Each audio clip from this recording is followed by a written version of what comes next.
Hello everyone, welcome to a brand new episode of the Long Coat Mafia Podcast, the internet's most hated Mafia-themed geek podcast. It is I, the Reverend Godfather, the show's main host and front man. This week we have some car audio. That's right, some car audio. That reference will come apparent in a few minutes. And I just wanted to tell you, it's almost 3:30 as I'm recording this intro Monday morning.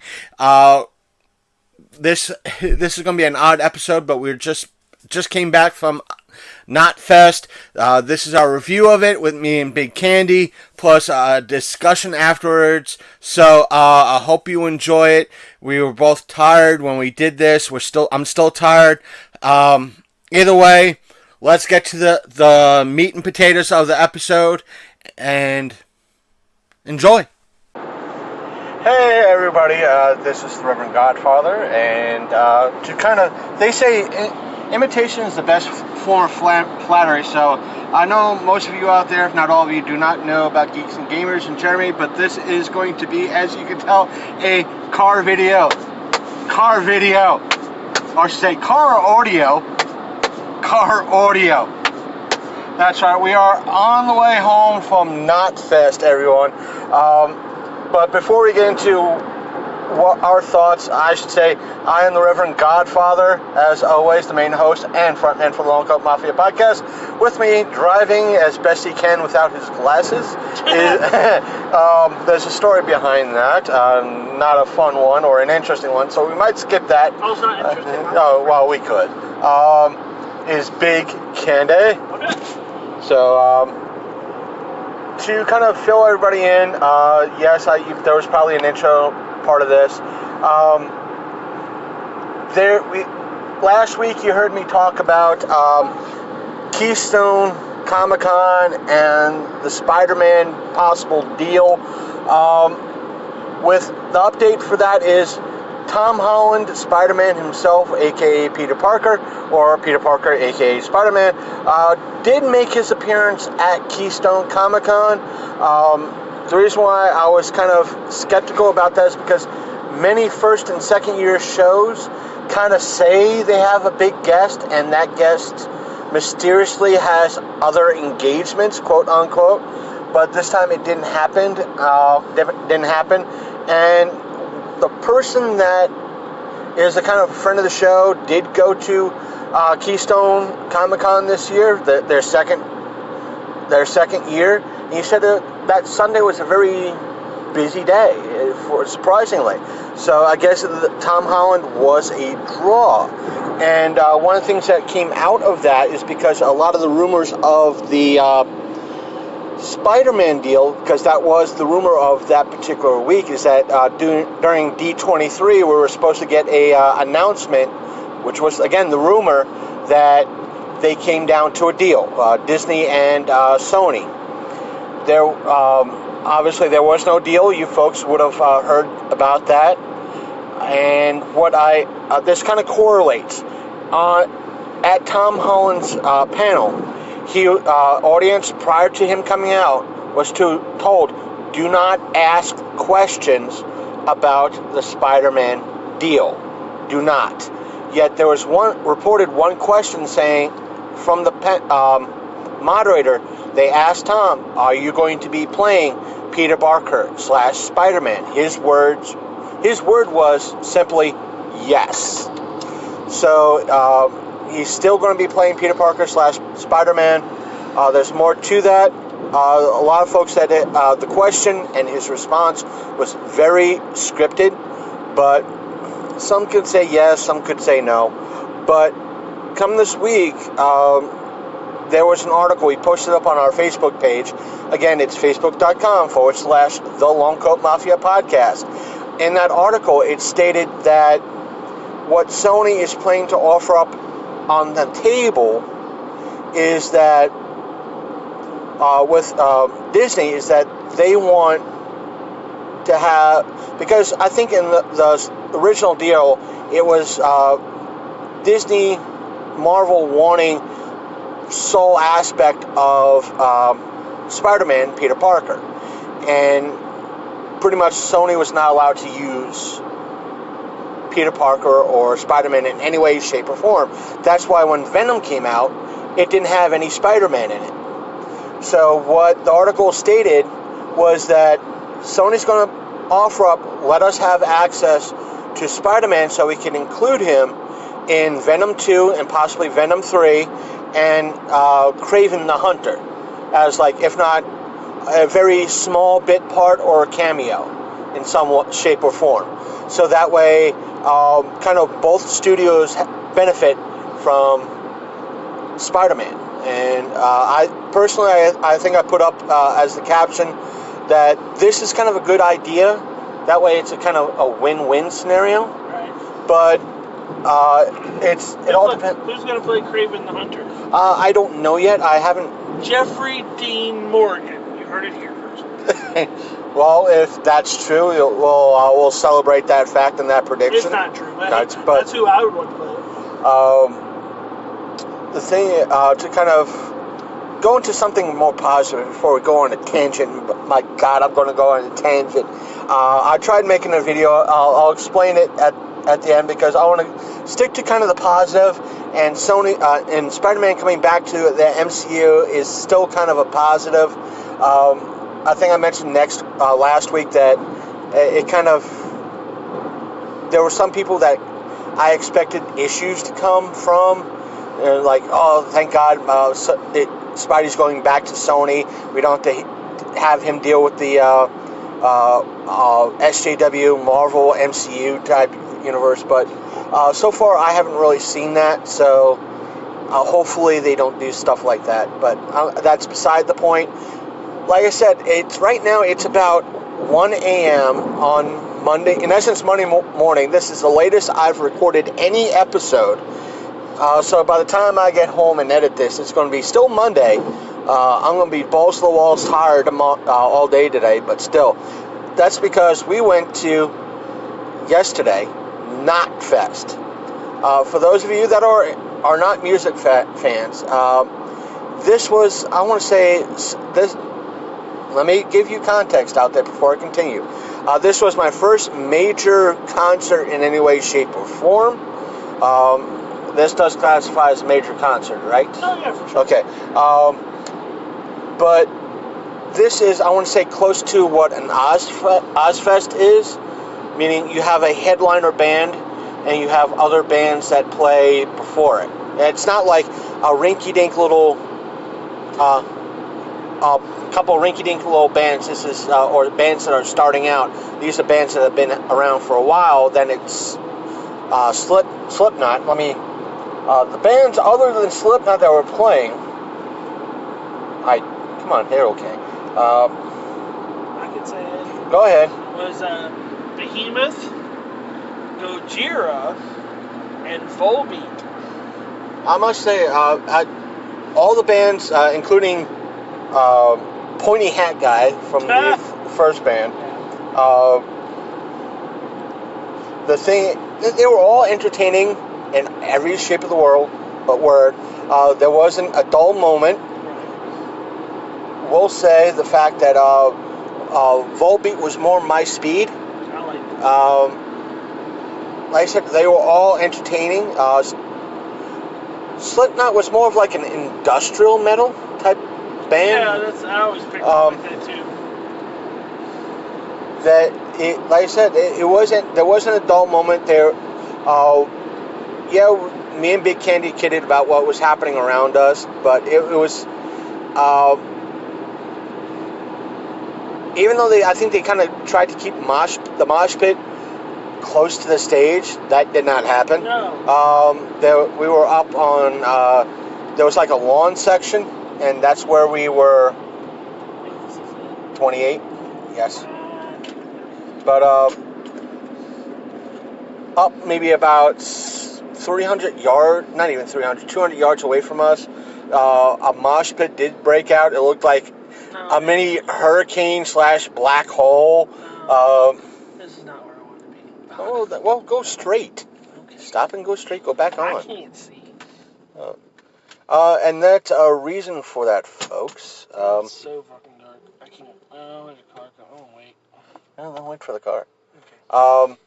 The reason why that is that during the Slipknot portion of the show, a mosh pit got started behind us. Mm-hmm. And because it seemed very light, I think you could have went straight that way. Yeah, I can't see. That's to go east. I'll turn around. But there's no traffic here. But the aspect of it all is, it seemed light, and all of a sudden, Big Candy got rammed in the, I won't say the back, but guy leg. Don't say rammed in the butt. No, rammed. Pretty much tackled. I think that would be a better word. That would be a better word. He got sent flying. Then I got tackled, sent me flying across Big Candy. And Big Candy, because of him getting tackled, lost his glasses. And we didn't find the glasses until after the show, after the head. Now, granted, we looked. Both of us looked for about 20 minutes. The way they were smashed into the ground, I imagine they were under someone's shoe. And that's why we didn't see them. Right, or somebody was standing on them. That's what I mean, they were standing on top of them. At least Big Candy's glasses are found. We're trying our best to kind of milk it or hinder our way home. Like I said, it was very interesting. It wasn't...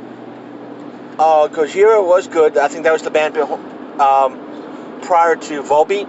Yes. They were very entertaining. I was... Like I said, they weren't bad. I enjoyed Gojira. A friend of mine on Facebook said I'd enjoy Gojira. He wasn't wrong. I did enjoy them. Again, Volbeat was my speed. And would I recommend Knotfest? I think for the tickets that were gotten were like $15 a piece, so that ain't bad. Nope. So for $15, was it worth it? Hell yeah, it was worth it. It was fun. Exit 27? I don't know. 17. That's what I need to go. 17? No. But, I can't see. I literally can't see. What number do we need? I need to go on Route 17. Around 17? I'll keep an eye out while we're doing this. Please do. But like I said, it was very interesting. It was long. The concert started at 5:30. We didn't get out until maybe 11 o'clock. So it was like 5.5 hours. We sat in the parking lot for maybe another half hour, 45 minutes.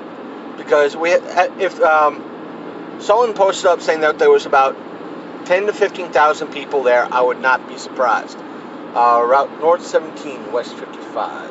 We're still on the right track. Let's see. Speed limit 70. This is an interesting episode, folks. It always is when we do a car audio. Dell Flame Front Royal 22 miles. Yeah. It's like a slight right. But I can't, literally I can see 30 feet from the car. So I'll keep an eye out while we're doing this.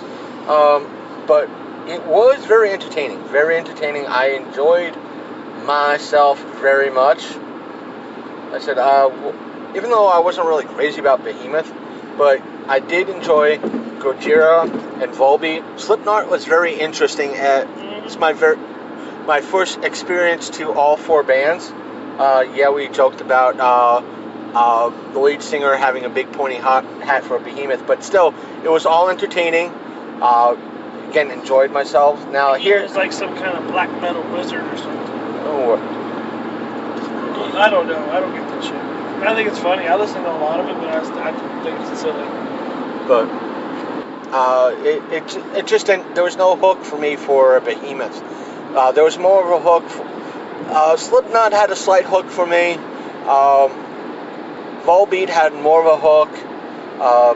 Gojira had a slight hook as well. But I might check him out in the future or visit Uncle Tony. See if he has anything that fell off the back of a truck, if you know what I mean. But that's down in the future. But right now, my music aspects have been tamed. My show aspects have been changed in regards to concert have been squelched. So next up would be next month hopefully at Baltimore. See what goes on with there. Can't wait for that. I am stoked for that. I must say that with this, I'd almost kind of, as I was telling you, it's like I almost forgot about this until you reminded me. So there were a lot of seeing that aspect of the mosh pit that far away, just go to like a class 5 hurricane all down to like a tropical storm. It's like it was a class 2 mosh pit, now down to a tropical storm mosh pit. Right. But there we go. Oh, we found the exit we were looking for, folks. Yay! But now here's why the title comes in. I hate talking about this shit. I'm sick and tired of talking about this shit. Big Candy's probably sick and freaking tired about talking to this shit. I know you guys out there and gals are sick and tired of us talking about this shit. And that's the aspect of it comes up, it's a topic, and this time the sports gamers just don't understand. There are a lot of folks understand what we're about to talk about, but it's apparent what? I can't get my foot up. There we go. I was trying to get up speed so I can hit cruise control. But the thing is, sports gamers seemingly do not understand what we're about to talk about. So we are going to have to break it down as simply as possible, because an argument we kept getting told, at least I was, we don't understand. That's not what happens. And what I'm talking about is that within the past week or so, there was a trailer for NBA 2K20 that dropped. And what the trailer was for was their My Team section of the game. And in that trailer featured 2 My Team streamers. And also in that trailer featured pack openings for digital packs. It featured a pachinko type style game where you can win what appeared to be players, NBA players, clothing, and others. A slot machine type game in this, and a roulette wheel type thing in which you could win players, shirts, shoes, and other aspects that you could be added into the game. The game, NBA 2K20, is rated by the ERSB as, guess what it is? Guess what the rating is? Yeah. It's rated E for everyone. Which means kids as young as 3 can experience gambling, which according to the ERSB or whatever it is, the ESRB or whatever it is, if there's any type of simulated gambling, it should be rated T for teen, which means if you went into your app store on your mobile phone and chose like Walking Dead slots, it would be rated T for teen. The reason why it's rated T for teen is because it's simple, simulated gambling. There, even though you could buy extra credits, you don't get anything of worth in return digitally. Now, since we kind of explained that and gave you a little bit of that aspect of context, let's give all of you out there.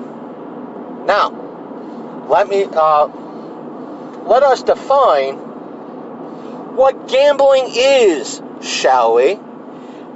Even though it's not the greatest source, or might be the greatest definition, but it gives the most detailed definition, and that comes from Wikipedia. Wikipedia defines gambling as the wagering of money or something of value on an event with an uncertain outcome with the primary intent of winning money or material goods. Let me just kind of change that as well. They say money or something of value. Value can be defined as anything of consumer goods, services, or items like a t-shirt, hat, vehicle. But what a lot of these die-hard fans fail to realize, time can be considered value. And what the definition that Wikipedia doesn't really define is that in today's day and age, digital goods can be considered value. But the gamers who are die-hard fans do not consider this gambling.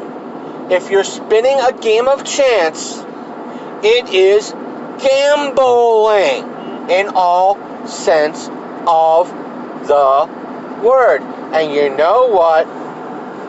I am looking at the definition, going through, because there was one part that Wikipedia said gambling is also a major international commercial activity, with the legal gambling market totaling a estimated $3.35 billion in other forms. And they also say, says here, other forms of gambling can be conducted with material have a value but not real money. For example, players of marbles.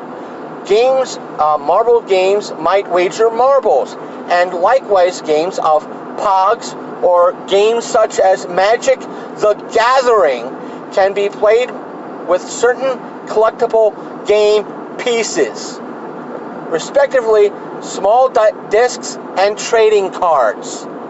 So yes, it could be argued that trading cards, whether it be basketball, baseball, hockey, can also be considered in some way gambling. Oh, it is. Trust me. But for this sake, now you have a lot of the folks. Now I'm agreeing with Angry Joe in reference that this is gambling, and the fact that the game should have been rated T14 at least.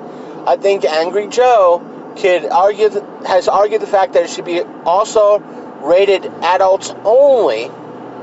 I see his point. We'll get to that point in a moment, because the fact of the matter is there have been I was pointed to one other My Team streamer who goes by, this was one of the person that was arguing that they're right, I'm wrong, and that I don't understand, and he pointed to this streamer called Shake and Bake, who has close to 400,000 viewers. Now, for those out there, that this person, this YouTuber, has stated that yes, it should be at least a rated T, not E for everyone, because of the simulated gambling. An argument can be, and they said no real money has been given to earn chances. You earn chances by playing the game.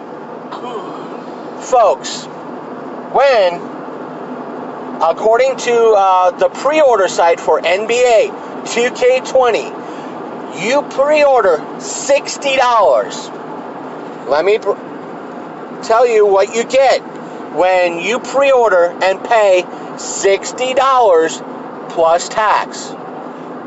5,000 virtual currency, 5,000 My Team points, 5 My Career skill boosts, My Player clothing capsule, 10 My Team League packs, delivered 1 a week, 5 Heat Check packs, delivered 1 a week, beginning the start of the NBA season. Golly gee, that sounds like using real money to me, especially if those My Team points and virtual currency goes to any type of pachinko or spins or what have you, don't it? For sure. Like, and they say, well, with the roulette spin, it's one per day.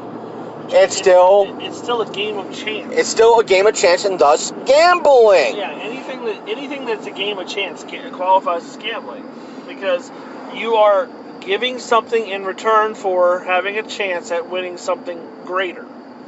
In Winchester's left. And a lot of folks don't understand that. The guy that I was talking to was like, I don't have to play this. Right. I don't have to go into I don't have to go to the casino. I don't have to buy a box of expensive baseball cards. 2, I could walk into a 7-Eleven and buy a soda, but the lottery is still there, and that's considered gambling. And when you buy a soda, and it's regulated by the state. You're not taking a chance on what soda you buy. When you buy it, you know exactly what you're buying. Therefore, it's just a straight purchase. And the thing is, a lot of these players, and even before I go into that, the YouTuber stated, well, the odds are not increased for those who are partnered. I'm not partnered with NBA 2K. I wish I was. Well, this particular YouTuber, Shake and Bake, he only has only 400,000. He doesn't have 5 million subscribers. He doesn't have 3 million subscribers. He's not going to get beta builds of the game. Right. He's not going to have a deal with 2K or whoever put out this game that they're going to have better odds in these games of chance to entice other players to play these games of chance or open up packs. That's number 1. Number 2, what was shown in the aspect of this commercial, this trailer, were quite possibly beta builds. Right. They're not the actual game. Streamers and YouTubers, popular gaming YouTubers like Angry Joe, Boogie2988, amongst others, granted you might like or hate Boogie2988 or Angry Joe, they got beta builds of Borderlands 3. And with that beta /preview build that they got, they had a level 20 character that they could play with and experience the game with that type of character. So, golly gee, could these 2 YouTubers or streamers that appeared in this trailer receive a beta build with chances higher than the norm? Quite possibly. So my question is this, and this is to you because you know better.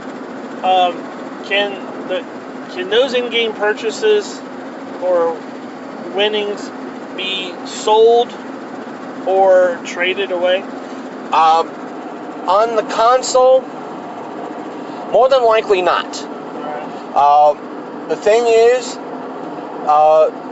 this is not like the CSO scandal that happened a few years ago, which can relate to this part of the argument, where there were streaming partners that were given better odds to advertise these sites, and there was one CSGO streamer that was part of the CSGO gambling site. He was an owner, and he received better odds to get more people to his site and pay for the gambling aspects. And the stuff on that end was bought and sold via, I think, Steam, but they kind of cut it off or something like that.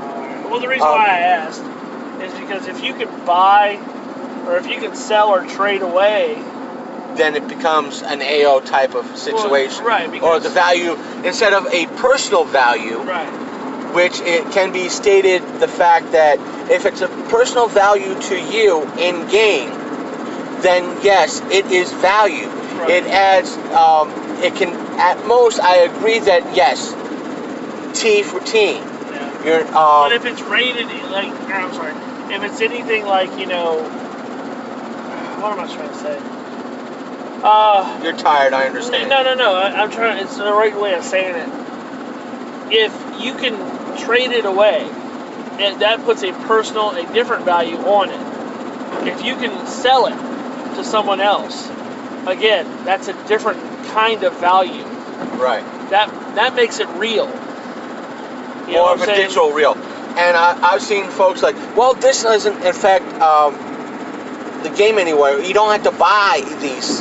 Well, there have been numerous games, from Call of Duty to Destiny to Star Wars Battlefront, where, we're not going to have loot boxes. You don't have to have in-game currency or buy in-game currency for this game. And 2 months later, loot boxes, in-game, you can buy in-game currency. Yeah. It has happened. Destiny 2, when it first came out, yes, you could buy loot boxes.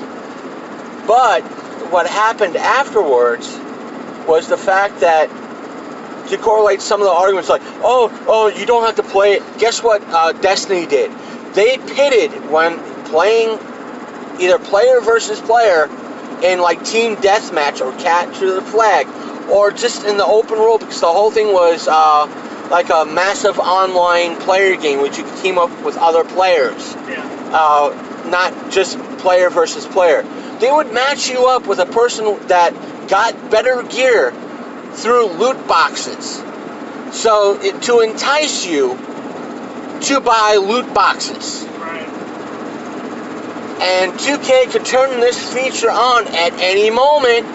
Oh, you got beat by somebody who won, LeBron James, for instance, in-game. Right. And because now he has a better team, you got your butt whooped. Guess what you're going to be doing?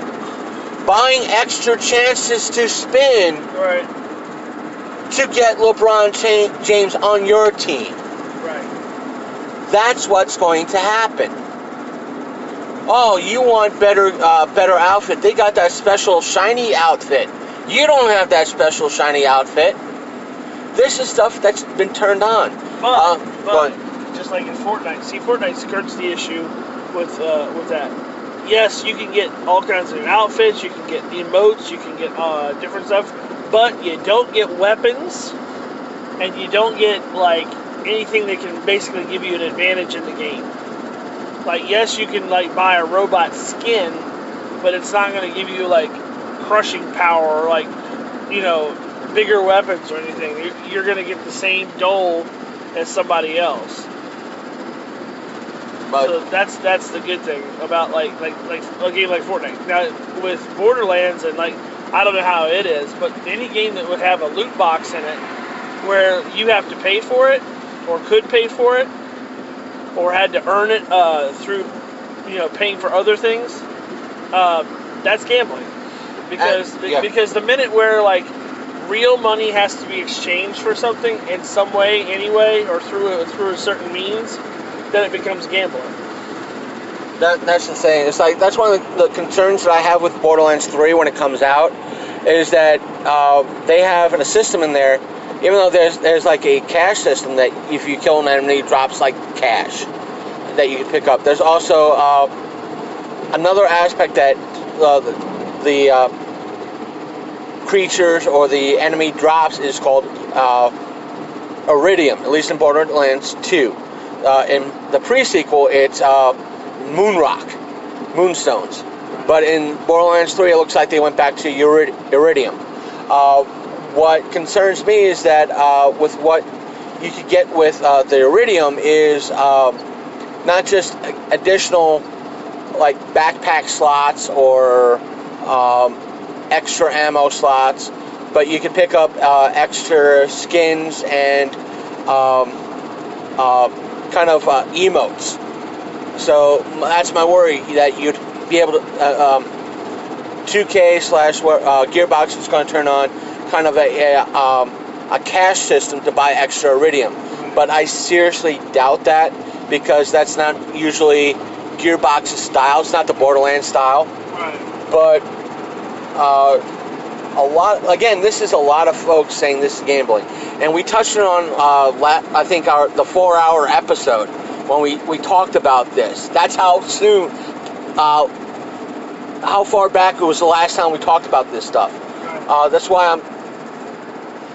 This is why I told Big Candy that I'll be pushing his buttons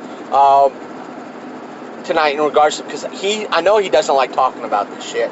I don't like talking about it, but this is what's been coming up. This is why didn't I do a video about this? And when I saw it, it's because everybody and their grandma's doing a video about this. But the fact of the matter is, we said that last aspect is Sony, Nintendo, Microsoft are all going to put odds for loot boxes and everything else, forcing like NBA 2K say, oh, you want LeBron James, LeBron, this is the odds of earning LeBrons. Guess what? That makes it gambling, because you can find the odds for a slot machine, poker, you're straight. Poker, blackjack. Golly gee, you can find the odds for the Powerball and Mega Millions and your local state's lottery commission.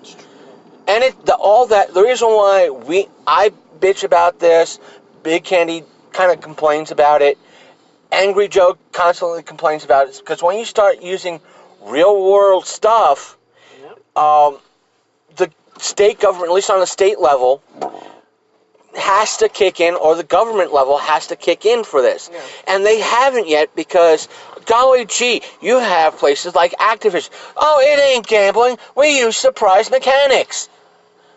It's gambling, pure and simple. Oh, I don't have to play. I don't. And also, you gotta look really angry at your rant. What? I started to put your window down, and you looked over, and you're like, argh. And the thing is, and guess what? It's like, your game will entice you to play. Oh, you want to have better players? It will entice you to have better players. Guess what casinos do? They offer up players club, where if you are you a player, come in, check in with us. You get $10 worth of free spins. Sign up for our platinum players club. You get 100 free spins. It's to entice you to stay in the casino longer, and to gamble more. Granted, to be in a casino, depending on the state, you have to be at least, again, depending on the state, riverboat gambling, you have to be 18. Last time I checked. Is it 21? 21 in Hollywood Casino in Charlestown. So Hollywood, I want to say 21 in probably Nevada and Atlantic City as well. In most cases in probably Jersey and Nevada. Because if they're places that does not serve alcohol, they might have like a slot machine, but you have to be 18 or over to play. Because that's how they kind of do it here. Yeah, in some places you could be 18 years old as long as they're not serving alcohol. But someone was telling me when I asked about this argument and their thoughts, and they said, you know what happened to a friend of mine when she was staying at the Hollywood Casino? I guess she didn't go into specifics, but when she stopped and stayed at the Hollywood Casino Hotel, they gave her $1,000 in credit to play in the casino and a voucher for the buffet. Golly gee, that's to entice you to be on the floor. And you could, while you also have a Players Club card for Hollywood Casino, the more spins you get, the more credits you put in the machine, you could win a car. Golly gee, that's still gambling, isn't it? Putting money in with a chance to win not just money, but a car, or more money, $100,000 or $100, $5,000. It's still gambling. You don't have to go in. Exactly. But it is there. It's to entice you. That's what we keep trying to hammer into you guys. And the gamers who kneel down next to the crotch of these sports games that have this crap in it are saying it's not gambling. Right. It's gambling. They don't. It was like, well, you don't understand. What's to understand? Well, I don't have to. Yes, again, I could walk in. We're parked right in front of a Sheetz right now. I could walk into Sheetz, go in, get a drink, any soda that they have in stock, come back out, and drink it. After I pay for it, of course. But there is lottery in there. Right. I don't have to give them a $2 or $1 for a lottery ticket, but it's gambling. You have to be 18 or over to play. And if you win X amount of money, the government's going to want their share. But in most cases, you win that type of money, you're happy to pay the government. Sure. Yeah, it's like, hey, actually, instead of them knocking on your door, you're knocking on theirs for once in your life. Right. Hey, pardon me, I got money to give you. Yeah, I just want to take care of it now. Thank you very much. So I want $100 million. You want your part right now, so I don't have to worry come next year. Yeah. Okay, how do we work this? Please let me know. But it's still gambling. Yes. Anything where like. Well, I earn chances. You're paying with time. Yeah. It's like you don't understand. You're paying with your time. You're paying. You're playing to pay. If you have to win 50 games or play 50 games to earn 5 chances, you are playing. You're paying with your skill. That's currency. Especially if you win, that can be considered, as Big Candy just said, currency. You're paying with time. 100%. The time to play those 5 games, or the 50 games, or the 100 games, to win, get a chance to play. Well,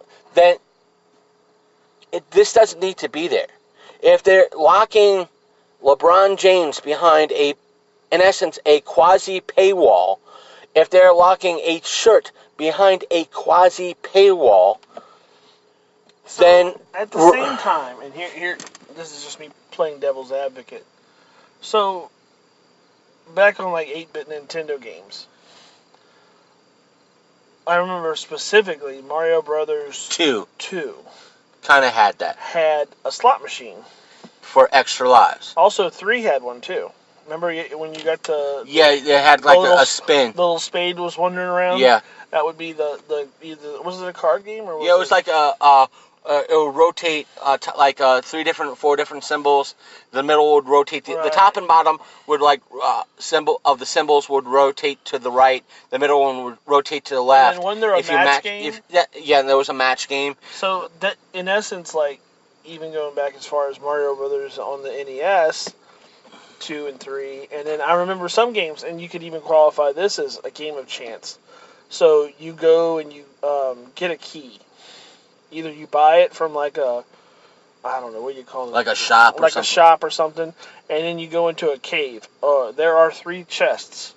And you use it. You can basically, your keys are going to work on any one of them, but you can only pick one, and the rest of them go poof after you pick it. Is that also a game of chance? Is that also qualified as gambling? In a way, yes. Yeah. So those granted are before the rating system. So in other words, should we take out all games of chance, or should we just market them correctly towards the people that it should be marketed to?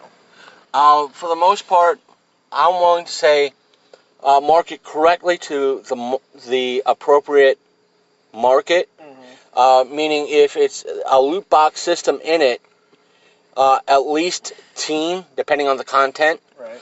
If it's a game such as a sports type game, again, T for teen. I mean, but is it really going to take out those people who? I mean, I'm going to not say. I guess they can't buy it themselves, but their parents would buy it anyway. Because that always happens. But at that point, it just becomes the parents' problem.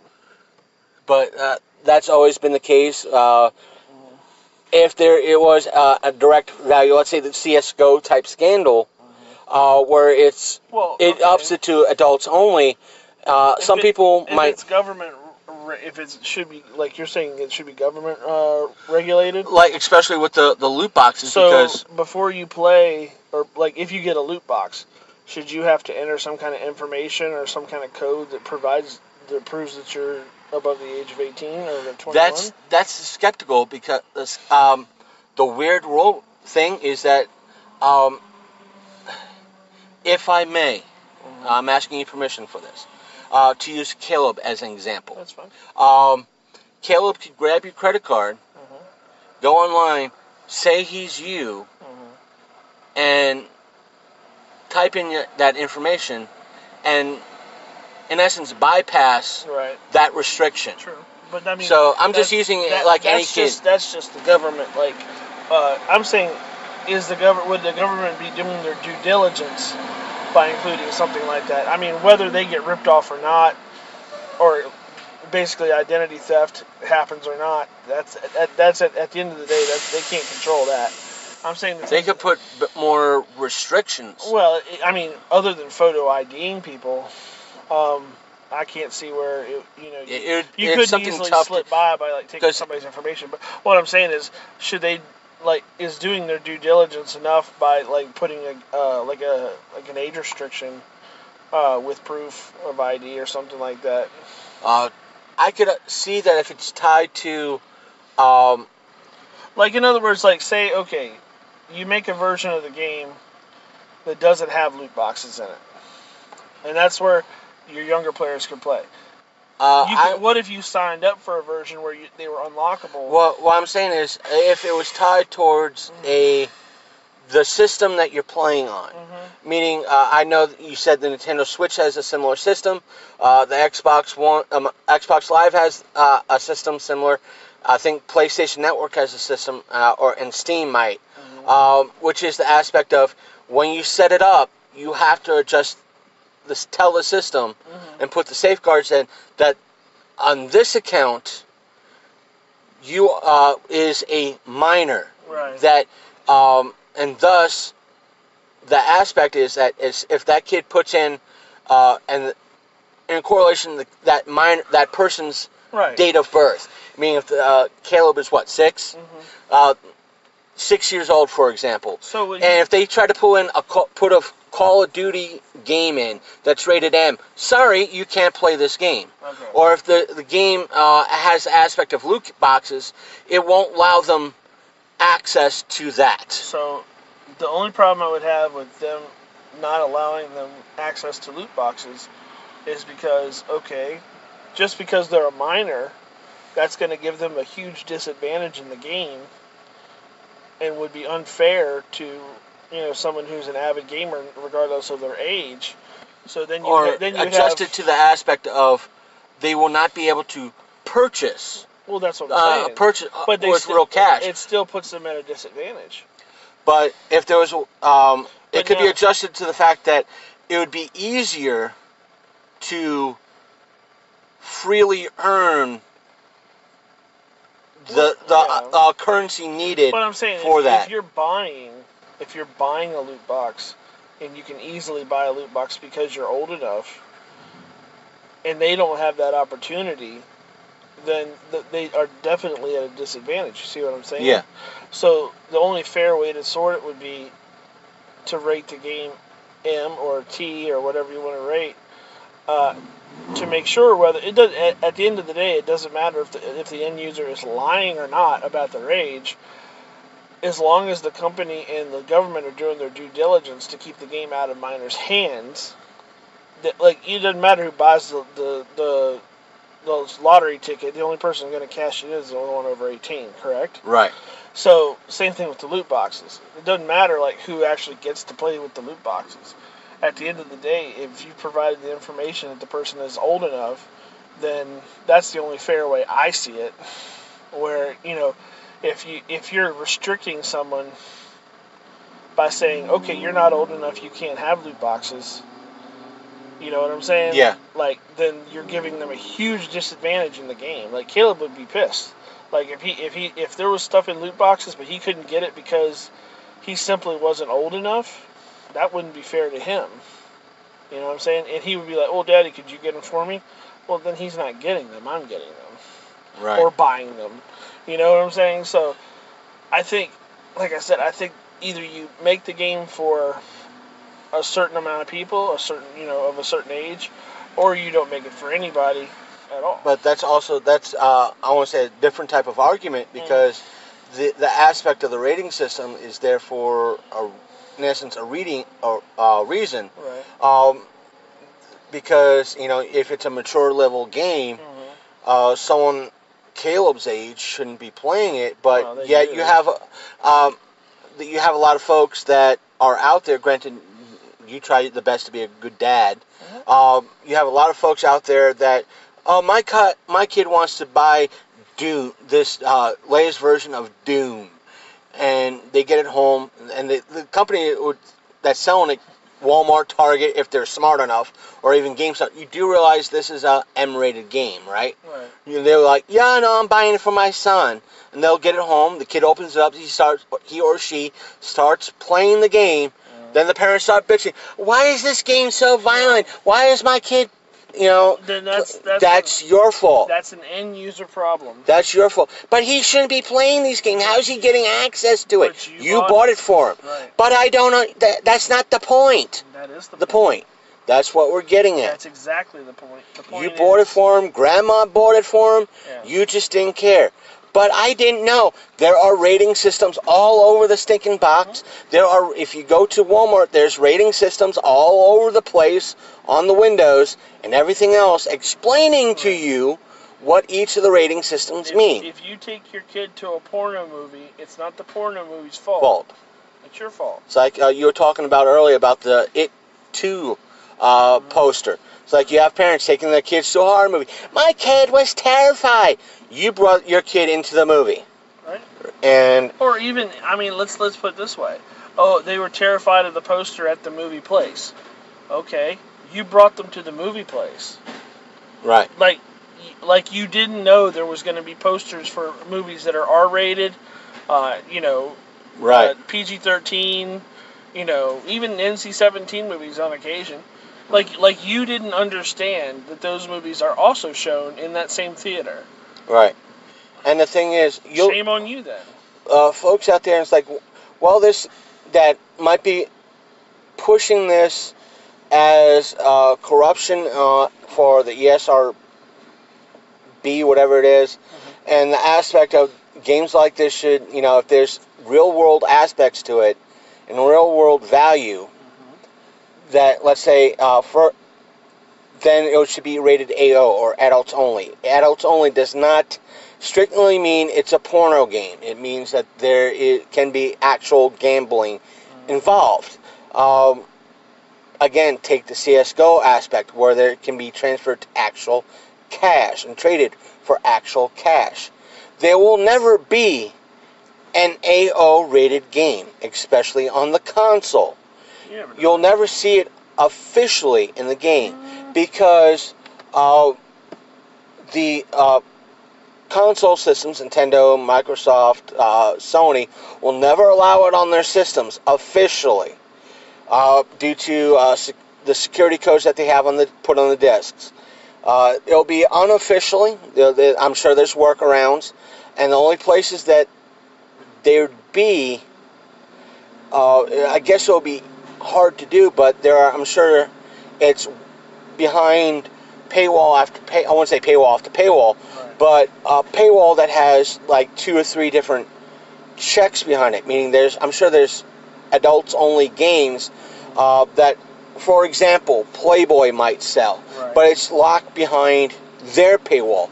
It might be a browser type game, even if it's downloaded.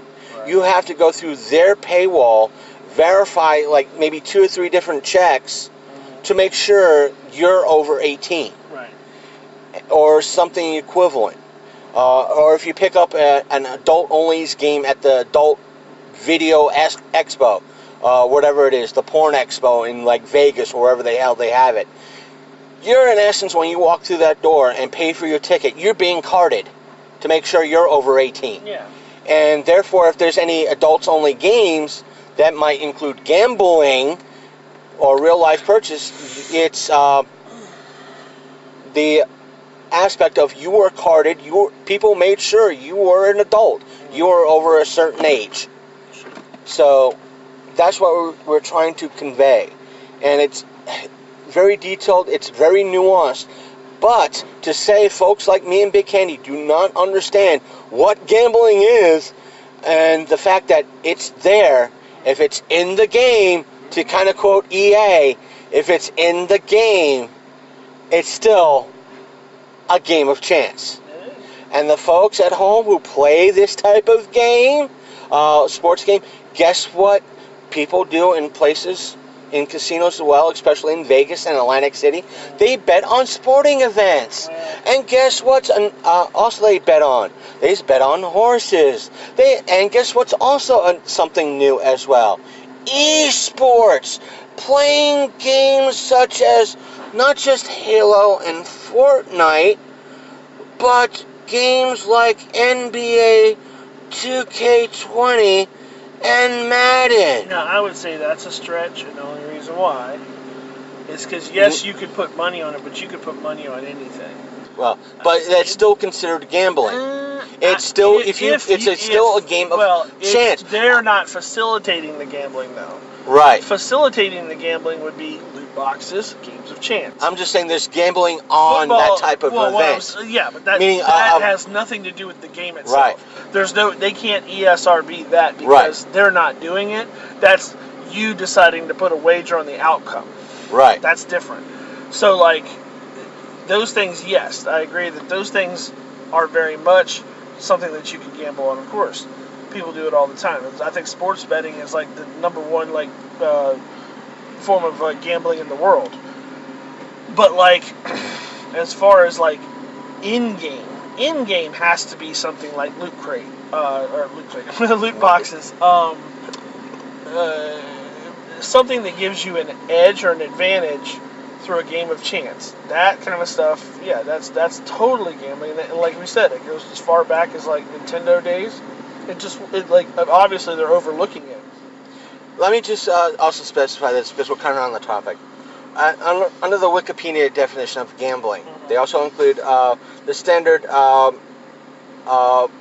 gaming type things like pachinko, slot machines, video poker, so forth and so on. It includes other gambling such as bingo and keno, and it also includes under the terms non-casino games.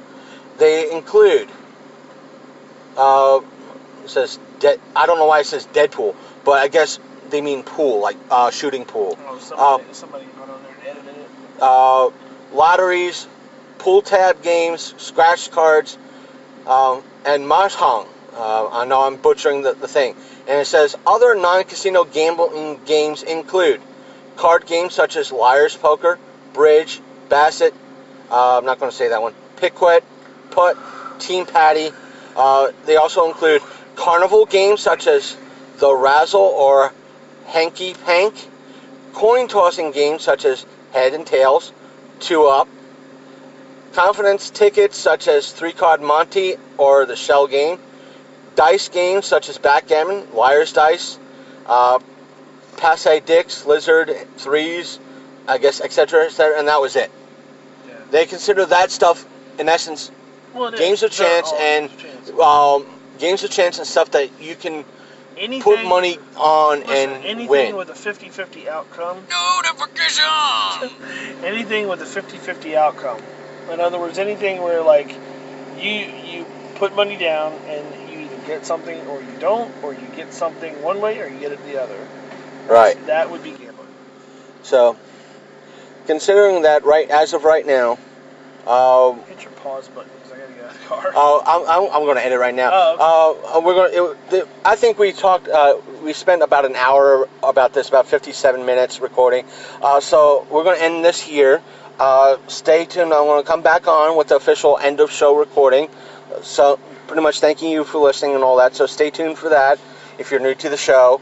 And see you all next week. Say goodbye, Big Candy. Bye. Welcome back, everyone. I hope you enjoyed that discussion and that review of Knotfest. Special thanks to the gentleman that purchased drinks at Sheets for us when we were in there. He was so gracious. He was so happy to meet us, and he didn't give us his name, but he graciously paid for our drink. So special thanks to him.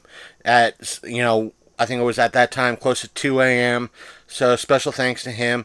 And if you want to join in the conversation, whether about Knotfest, Speaking of like Knotfest, since we went to this concert, you could email us, or if you want to email us about your favorite concert experience, if you went to a concert, please do so by emailing us at longcoatmafia@gmail.com, or leave a comment section in the comments down below. But if you want to talk to us about the aspect of gambling in video games and loot boxes in video games, again, you can send us an email at our main email box, which is longcoatmafia@gmail.com, or you can leave us a comment on our Facebook page, which is underneath the pin post, which is facebook.com/The Longcoat Mafia Podcast. That's right. Folks, it's about 4 a.m. right now. Please forgive me. So, again, our Facebook page is facebook.com/The Longcoat Mafia Podcast. Our Twitter handle is Longcoat Mafia, so you could reply to us, leave us a direct message there. Please don't just say hi if you want to talk to us about our show. Talk to us. Literally talk to us. If you leave a comment that just says hello or hi, it's automatically going to get deleted, because a lot of bots out there, that's what they do, so that's why we delete them. So if you want to talk to us about the show, please talk to us about the show. We won't bite. Our Instagram is Longcoat Mafia as well. Actually, it's Longcoat Mafia. We post up photos about where we've been and everything else. Like this past evening, we post up photos of Knotfest. So you're welcome to follow us there on Instagram. Let's see. We are on YouTube. All you have to do is search for the Longcoat Mafia on YouTube, and we will come up. Actually, search for the Longcoat Mafia Podcast. As with all social media, please hit either the like button, the follow button, or the subscribe button, because it does help us out. In the long run, please, it really does. If you like what we do, hit that like. If it's like on Facebook, leave us a reaction. If it's on YouTube, please leave us a like button, and you can feel free to comment on whatever video or podcast we have posted up on YouTube. That's right. Some of our episodes are posted up on YouTube, as well as videos. So we have one in the pike. We did get the mystery flavor Mountain Dew. That will be a video coming up. We also have video of the beer fest we went to, or at least I went to, coming up shortly too. So be on the lookout for that.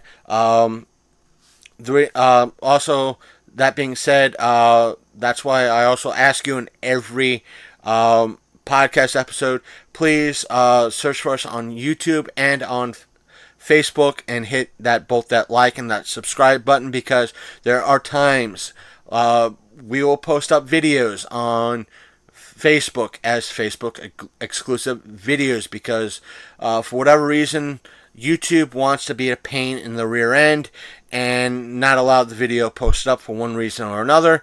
The same thing goes for the other way around. We might have exclusive YouTube videos because Facebook wants to be a pain in the rear end and not allow a video to be posted for whatever dang blasted reason.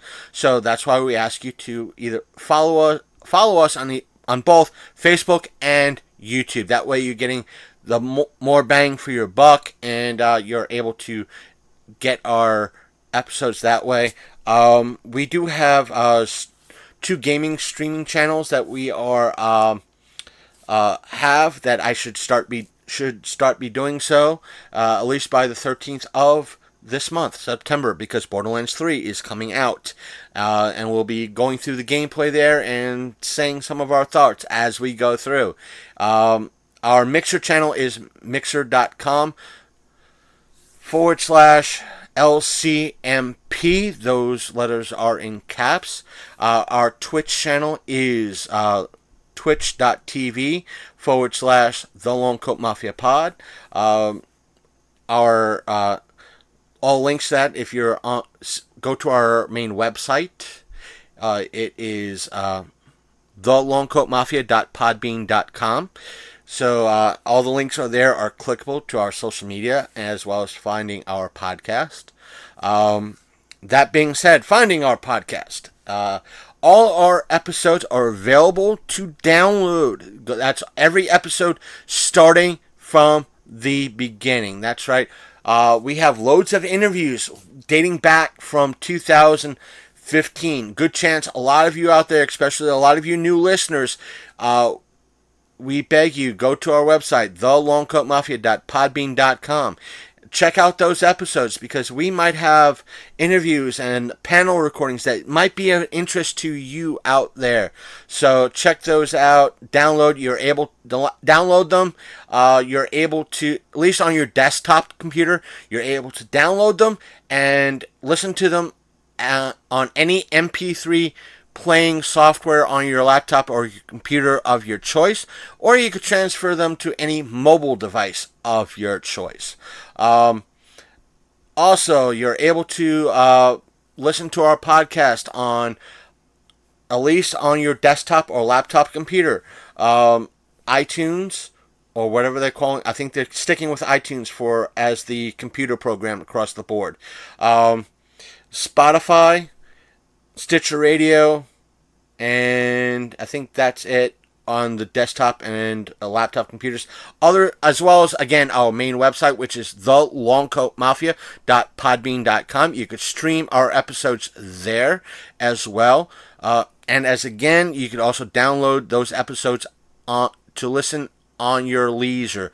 That's right. And for those of you who are somehow listening to this without an internet connection, you could always go to your local library, snag our episodes on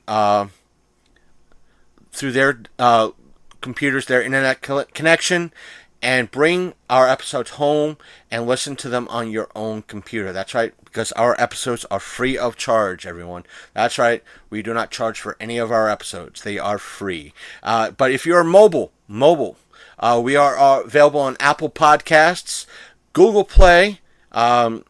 If you want, download the Google Play podcast and get us there. We are available on Spotify, Stitcher Radio, and the Podbean app. The only way you could download our oldest episodes on from Podbean our Podbean.com site is using the Podbean app. And I do recommend folks bookmarking our website on your desktop or laptop computer, just in case a place like iTunes gets very finicky or Spotify gets very finicky. That way you have a backup way of listening to our episodes. Same thing goes for your mobile devices, because having that Podbean app, you're guaranteed almost of having a way to get our episodes besides Google and Apple Podcasts. What else? That seems to be about it. Stay tuned. We will have another episode from Don. A special thanks to him, and special thanks to everybody that has helped us with the show. We are going to continue a lot of things to be enthused about over the next couple of weeks and months. So who knows what's going to be happening. We'll keep you informed, keep you in the loop.